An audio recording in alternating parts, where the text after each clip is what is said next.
Akhirnya sampai juga. Habis beres-beres, aku mau coba-coba nyari kerjaan Siapa tahu langsung dapat rezeki. Pendatang baru ya, Pak?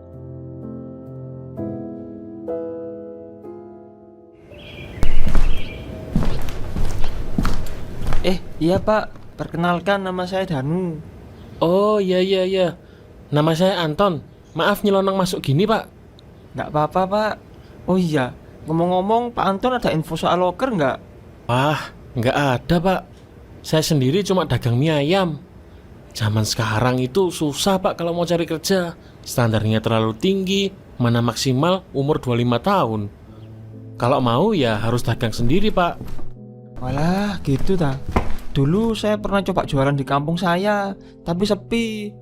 Di sini kalau mau jualan makanan gitu, modalnya gede gak Pak? Ya, tergantung makanannya, Pak. Kalau mau jajanan kecil kayak pentol atau molen, mungkin nggak terlalu besar modalnya. Oh gitu ya. Saya pernah jual telur gulung. Kira-kira orang kota suka nggak Pak? Wah, kalau itu sih pasti laku kalau jual di sini. Dari anak kecil sampai bapak-bapak banyak yang suka makan telur gulung. Kebetulan nih, Pak, saya ada kenalan yang punya sepeda untuk jualan telur gulung. Katanya sih mau dijual. Saya minta kontaknya dong Pak. Mumpung saya masih ada uang modalnya. Wah, boleh. Ini ya, Pak. Makasih banyak loh Pak. Santai, di sini kita saling bantu aja, Pak. Kalau ada apa-apa, kabari aja, jangan sungkan-sungkan. Wah, makasih banyak Pak. Malam itu, dengan segera, Danu menghubungi orang yang menjual gerobak telur gulung dan langsung deal dengan harga yang mereka setujui.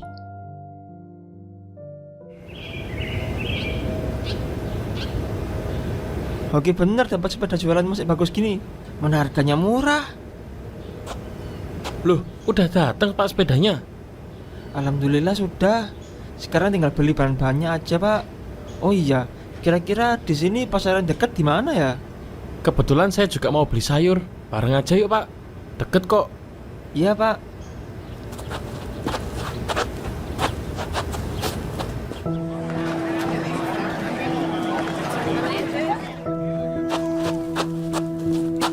Di sini, Pak, pasarnya. Oh deket juga ya. Loh, Pak Anton, baru belanja, Pak? Iya, Bu. Tadi lagi pompa ban gerobak. Walah. Ini siapa, Pak? Iya. Dan ini Bu Siti. Dia jualan es doger di sini. Perkenalkan saya Danu Bu, orang baru di sini. Oh iya, Pak. Pak Danu di sini kerja apa? Saya baru mau jualan telur gulung Bu.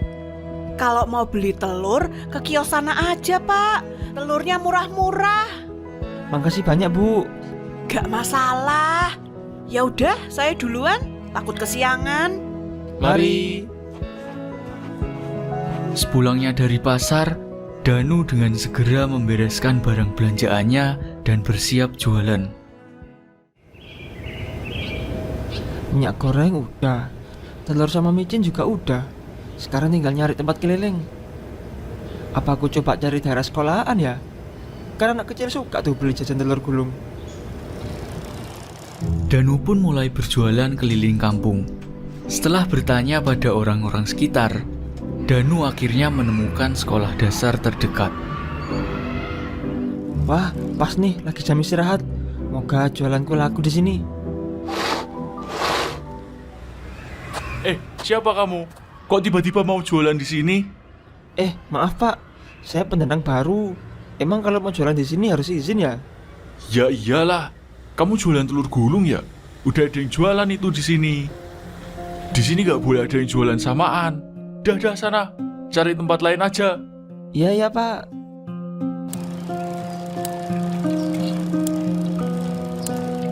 Halo semua, sebelum nonton jangan lupa klik subscribe dan lonceng ya. Terima kasih.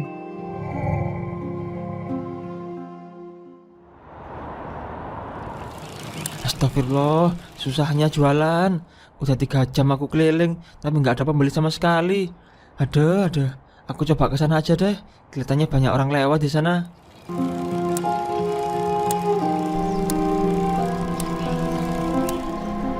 Walah, padahal tempatnya strategis.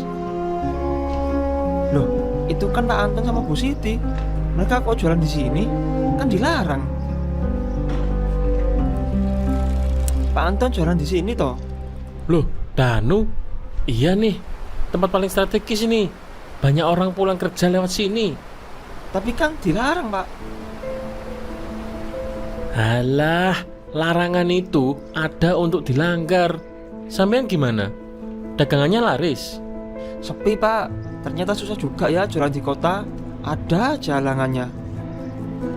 Ya udah Pak, jualan di sini aja. Enak, rame, banyak yang lewat. Nanti agak maleman dikit, ada Pak Boga sama Pak Diki yang jualan nasi goreng sama tahu tek. Tambah rame wes. Beneran aman, Ibu? Kita gak bakal diusir kan? Tenang aja, saya udah jualan di sini dari 3 bulan yang lalu kok. Kalau ada Satpol PP, kita kabur aja. Tapi kalau mereka udah pergi, ya kita balik lagi. Toh ya mereka gak mungkin di sini 24 jam. Oh, gitu ya, Bu. Ya udah kalau gitu, saya ikut juga. Sip. Dan benar saja, setelah berjualan selama 1 jam, telurnya sudah habis 1 karton. Pak, saya beli telur gulungnya 5 tusuk ya. Saya pesan 10 tusuk ya, Pak. Ya, sabar ya, Mbak. Antri dulu.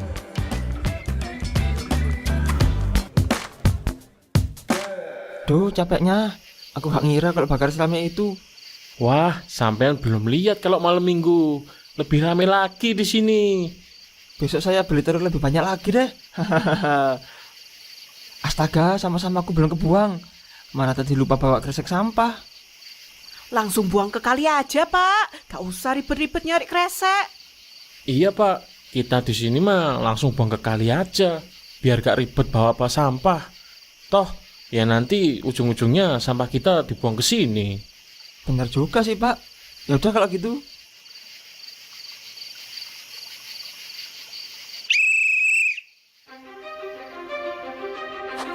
Loh, itu kan Satpol PP.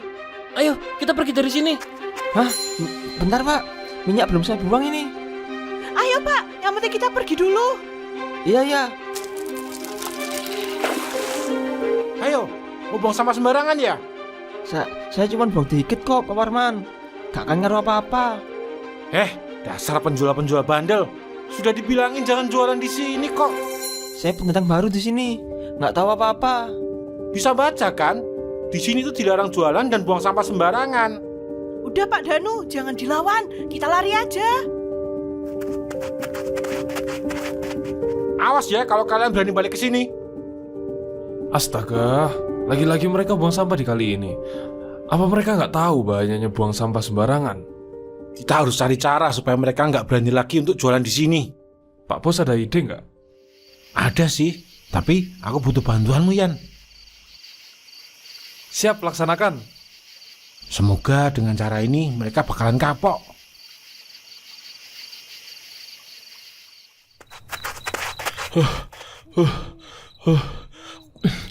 Kelihatannya di sini udah aman deh.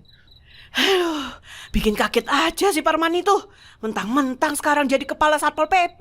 Berani ngusir-ngusir kita dia. Berhubung udah malam, mending saya balik duluan. Saya juga. Kebetulan telur saya juga udah habis.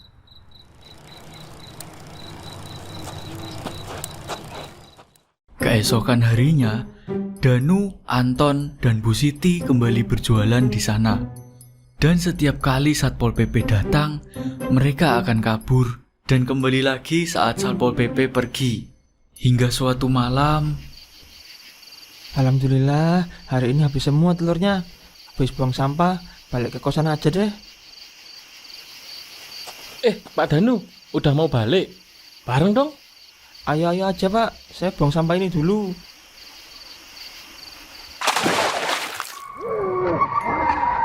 Hah? Apa itu? Aku gak salah lihat kan? Pak, udah selesai. Kok malah bengong? Ntar kesambet loh. Kayaknya saya kecapean, Pak, hari ini. Ya udah, kita balik aja sekarang.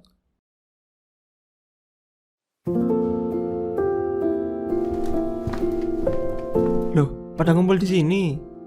Iya, ini Pak Boga mau pamit pulkam.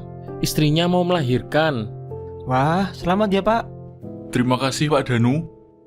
Sini Pak Danu, kita makan martabak bareng-bareng. Wah, kebetulan ini saya belum makan malam.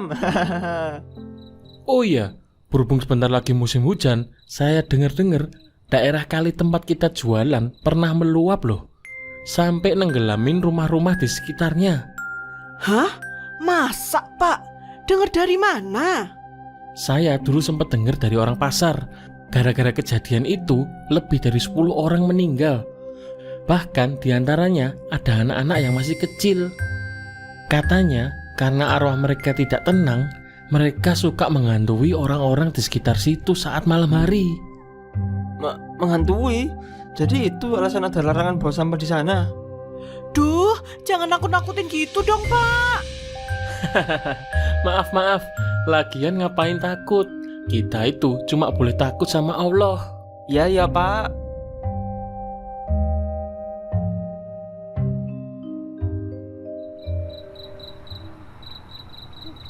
Duh, Pak Anton pakai cerita serem malam-malam, bikin kepikiran aja. Udahlah, aku tidur dulu.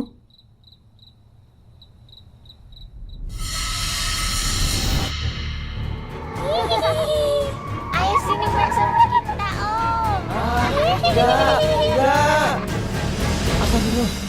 Mimpi apa aku barusan? Loh, udah subuh aja. Ya udah, aku sholat dulu.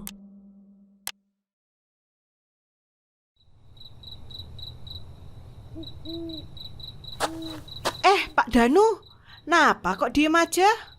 Maaf Bu, saya kurang tidur kayaknya. Kenapa? Mimpi buruk? Kok tahu Bu?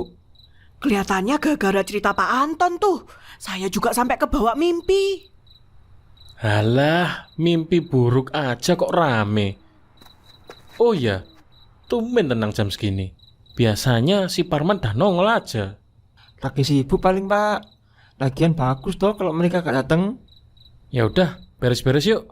Dah jam segini. Iya. Hah? Pocong. Mana? Itu di sana. Lari. Lari, ada pocong. Ampuni saya. Kok pakai sepatu? Kamu manusia ya? Aduh. Tuh kan, sudah kuduga. Pasti Pak Parman yang nyuruh. Kalian ini kok pelit sekali sih sama orang kecil kayak kami. Gak kasihan apa? Aduh, ampun Pak. Lepasin dulu itu tangannya. Awas saja ya Pak. Kalau kesini lagi pakai dandanan hantu, kita siram pakai air panas bareng-bareng. Jangan gitu dong Pak. Saya ini cuma menjalankan tugas. Lagian, ini semua demi keamanan kita semua. Bapak tahu, sampah yang menumpuk di sini itu bisa berbahaya saat hujan lebat nanti. Halah, banyak alasan. Kita juga buang sampahnya nggak banyak kok. Iya Pak, tapi lama-lama sampahnya akan menggunung. Udah. Saya nggak mau dengar ceramah soal lingkungan. Mending Bapak balik aja deh, sebelum saya siram adonan telur. Terserah Bapak aja. Yang penting sudah saya ingatkan.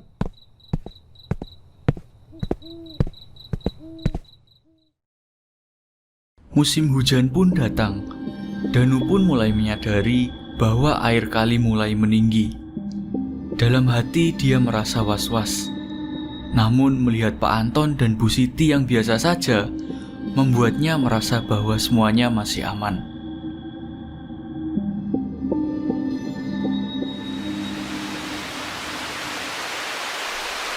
Hujannya kok deras banget ya? Duh, mana sampahnya pada naik ke sini, bikin bau aja. Iya nih Bu, dah banyak pembeli yang protes sama bau kalinya. Pemerintah ini gimana sih? Harusnya kan ini tanggung jawab mereka. Pasti uang kebersihannya dikorupsi. Wah, dah gak kaget Bu. Udahlah, kita balik aja yuk. Hujannya makin deras ini. Yaudah ayo.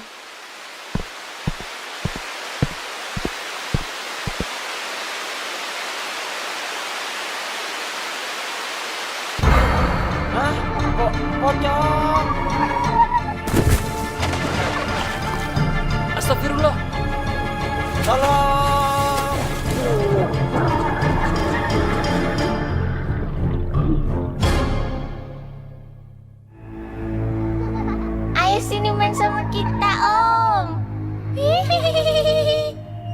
Gimana Om?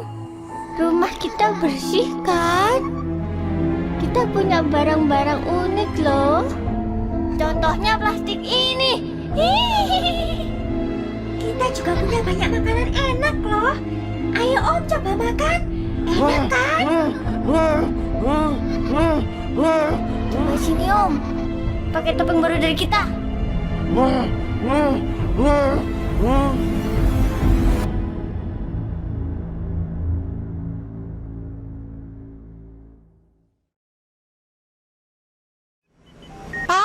Pak Danu, akhirnya sadar juga. Dok, dokter. Pocong. Tenang Pak, ini di puskesmas. Gak ada pocong di sini. Astagfirullah. Sampean kenapa sih Pak? Kok dari tadi ngigau teriak pocong-pocong terus? Akhirnya, Danu menceritakan semua yang dia alami selama tenggelam. Bahkan, penampakan-penampakan pocong yang dia lihat pun ia ceritakan. Astagfirullah.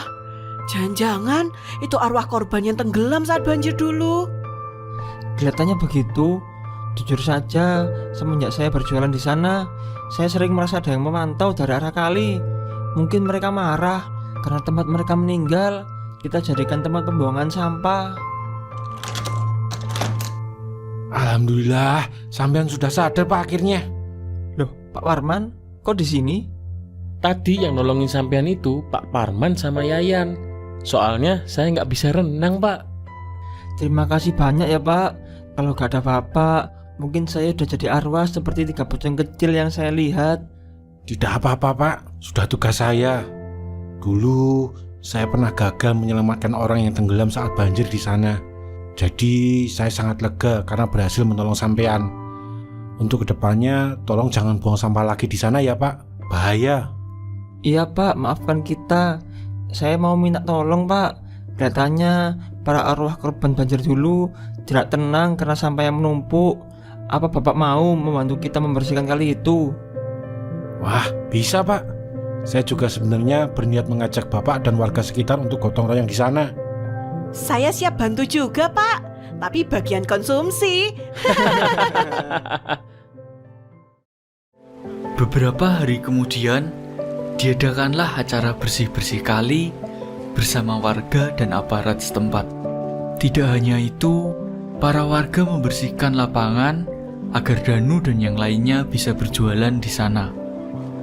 Dan benar saja, setelah bersih-bersih, 3 pocong kecil itu tidak pernah terlihat lagi.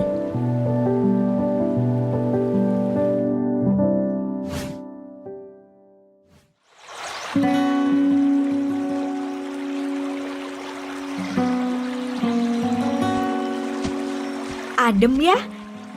Gak sia-sia liburan semester kita mendaki gunung ini. Iya nih, untung aku pakai baju double-double. Hehe. Aku lapar. Istirahat bentar yuk. Wah buset, lu kan tadi udah makan. Udah berapa kali juga lu minta istirahat? Ya lu, badan gue kan gede, jadi gampang pegel. Aku gak body screaming ya. Body shaming, Fer. Oh iya, ya itulah pokoknya.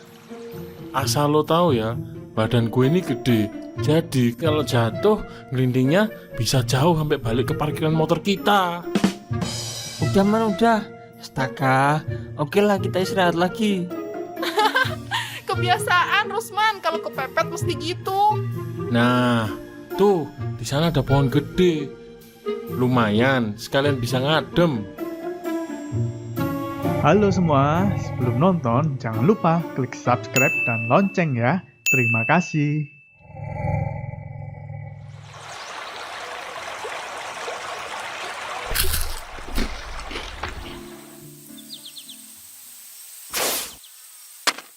Loh, kok buang sembarangan lagi?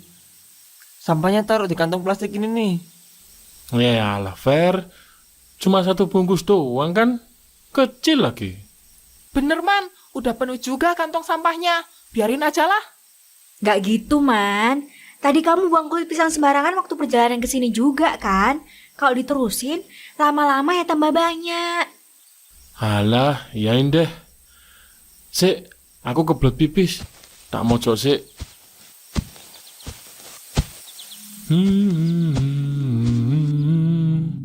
Kencing di sana aja deh.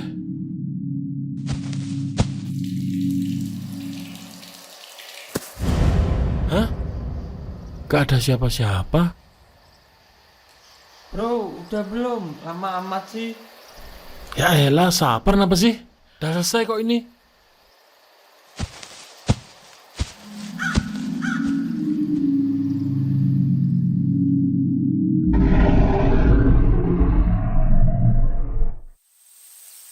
Wes, di sini aja cocok. Tanahnya lumayan datar buat dipasangin tenda. Oke. Ayo, Rek. Pasang tenda-tendanya di sini. Keburu malam. Siap.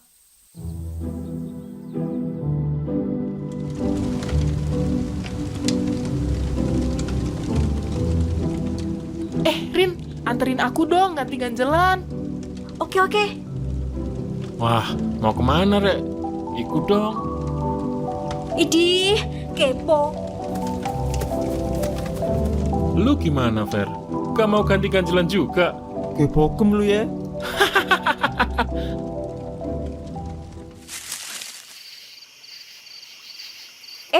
Mawar, kalau udah beres, pembalutnya jangan dibuang sembarangan ya. Ih, nggak apa-apa lah, Rin. Darah kan bisa jadi nutrisi buat tumbuhan. Hah? Beneran kamu buang sembarangan? Iya. Ambil, terus taruh di kantong sampah kecil. Udah aku kasihin ke kamu kan? Iya, bawel amat sih. Udah nih, yuk balik. Beneran udah kamu taruh di kantong plastik kan? Jijik tahu kalau barang kayak gitu kamu buang sembarangan. Udah, bawel amat. Hih, suara apa itu? Ih, nggak tahu. Mungkin hewan buas. Yuk, buruan balik ke camp, ngeri nih.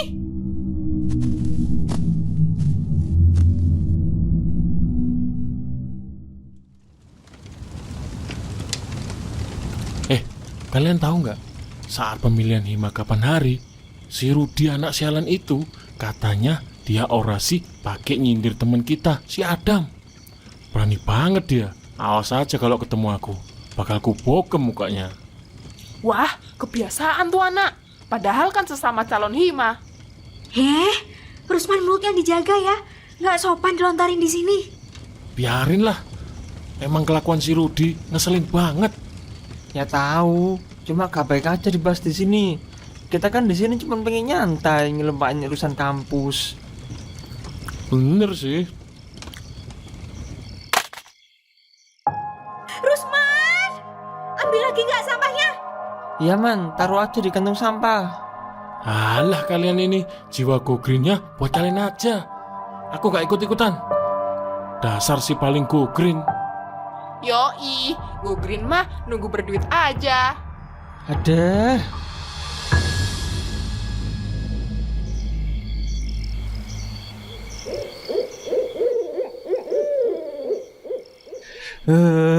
Dingin banget.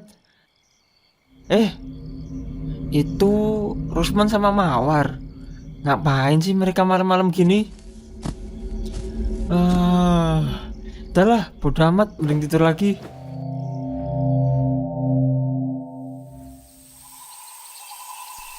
Anjir, si Rusman sampai sekarang belum balik toh.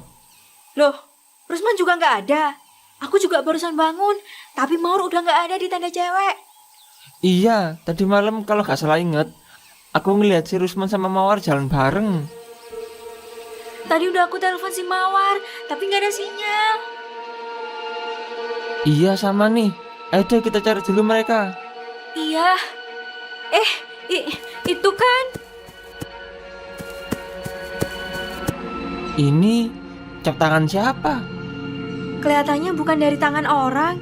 Jari-jarinya jauh lebih panjang dari tangan manusia. Kayak cap tangan hewan semacam monyet, tapi kok gede banget. Perasaanku gak enak, Rin. Ayo buruan kita cari mereka.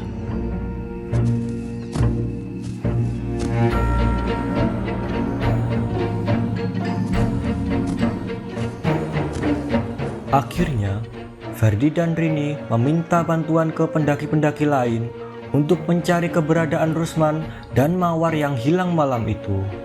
Namun, seharian mereka semua mencarinya, tetap tidak membuahkan hasil. Rin, kamu ajak salah satu pendaki buat turun mencari pertolongan warga sekitar. Terus kamu nggak apa-apa sendirian di sini, Fer? Gak masalah, sekalian jaga-jaga kalau mereka tiba-tiba datang ke sini. Buruan Ki, cuacanya udah mulai gak baik. Oke deh kalau gitu, jaga diri kamu baik-baik, Fer. Sip, hati-hati juga di jalan. Motor nyari lagi deh dikit-dikit.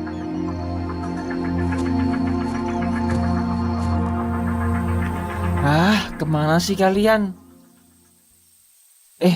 Itu sama-sama kok berserakan banget. Perasaan kemarin kita makan di sini nggak sekotor ini deh. Ulah pendaki lain nih pasti.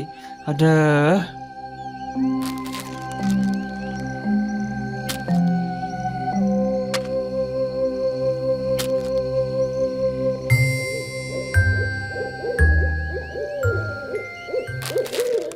Akhirnya.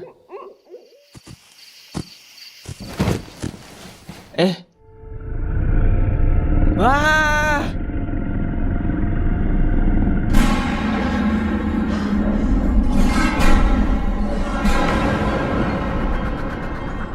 Mawar, Rusman, tolong kembalikan, mereka temanku. Tidak bisa, perilaku buruk manusia seperti mereka berdua harus ada tumbal seperti ini, agar kalian tidak mengulanginya lagi. Perilaku buruk?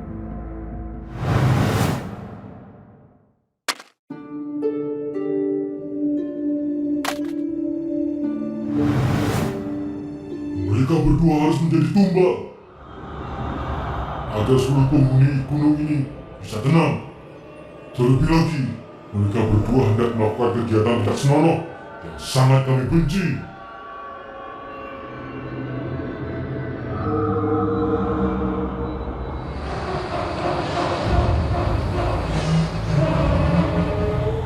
Ih!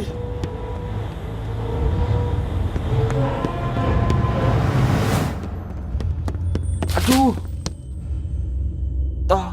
Tolong!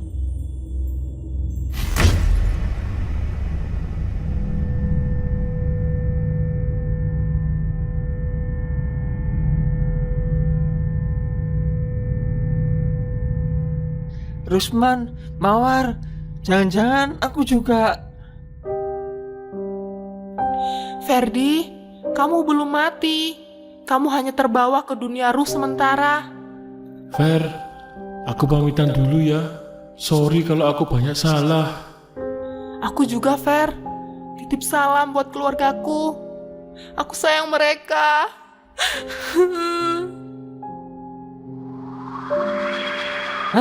Jangan bercanda kalian. Tunggu. Tiba-tiba, penglihatan Ferdi memudar. Dan akhirnya, Ferdi terbangun karena merasakan tepukan pada pipinya. Ferdi! Kamu gak apa-apa? Rin, Rusman sama Mawar, Rin. Mereka gak akan bisa kembali lagi. Hah? Maksudmu apa? Udah, kamu tenang dulu. Mending kita turun dulu deh.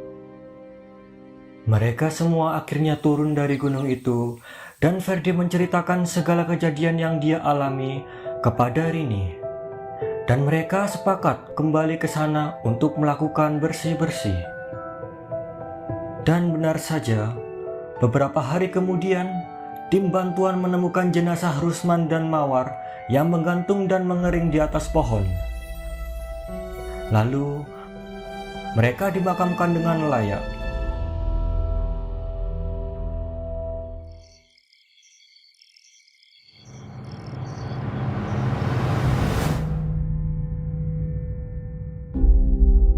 Terima kasih. Kami terima perbuatan baikmu. Semoga manusia bisa hidup dengan hati sepertimu.